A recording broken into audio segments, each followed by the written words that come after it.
Roza Gjetani, një 22 vjeçare plot ëndra e shpresë, një studente ekselente që erdha sot këtu pas provimit.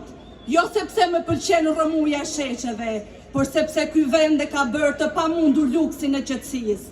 Sepse sot në Shqipëri, kush studion pa protestuar, thjesht po përgatit valigjën të largohet.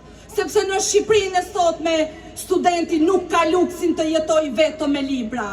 Ai duhet të mendoj për qiran, për ushimin, për punën e dytë, për prindrit që nuk ja dalin dot. Unë përfaqësoj një brez që është rritur me zvarfërisë, me semigrimit dhe gënjeshtrave politike. Një brez që ka parë Shqipërinë të zbrazet, shtëpi më shtëpi, fshat më fshat, familje më familje.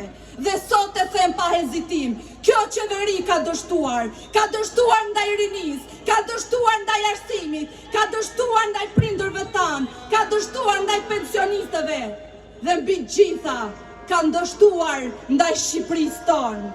Na kanë thënë të kemi durim, 13 vjet durim, 13 vjet pritje, 13 vjet justifikime. Durimi zgjatur për padrejtësisë nuk është më virtyt, është dorëzim, pa dorëzohen shqiptarët e ndershëm, kur nuk dorëzohen. Sot, një student shqiptar, ku shkon të kërkoj punë, nuk pyetet çfarë di, por kënje, nuk pyetet çfarë vlen, por pyetet a je patronazhist. Nuk gjem askund meritokraci, por gjithkund mediokritet. Unë studioj për arsim, dhe po, e di, kjo qeveri e përbuz arsimin, sepse arsimi prodhon mendim kritik, dhe pushtetet e dopta kanë frikë nga mendimi kritik. Analfabetizmi politik është alati i tyre më i madh. Kjo qeveri nuk kursen askënd të dashurit e mi, as fëmijët, as të rinjt, as prindërit, as gjyshërit, as vendin, as kombin tonë. Prindër shqiptar, ju që punoni 2 ose 3 punë për të mbajtur fëmijët në shkollë, a është kjo Shqipëria që ndërruat? Sa net pa gjumë keni kaluar duke llogaritur si ta mbyllni muajin? Po ju pensionist që keni ndërtuar këtë vend me djerës, a është kjo pleqëria me dinjitet që ju premtuan? A është kjo Shqipëria për të cilët punuan gjithjetën? Arsimtar, si mund të kërkohet cilësi kur ju trajtoni si shpenzim dhe jo si themeli i kombit? Arsimtar, ju e dini çfarë paradoksi është të formosh breza, ndërsa vetë ju trajtojnë si të tepërt.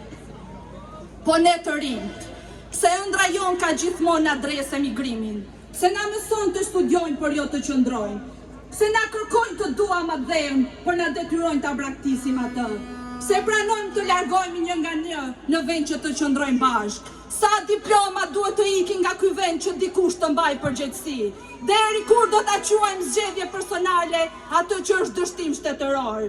A do t'jemi në brezi që iku në heshtje, apo brezi që qëndroi dhe ndryshoi fatin?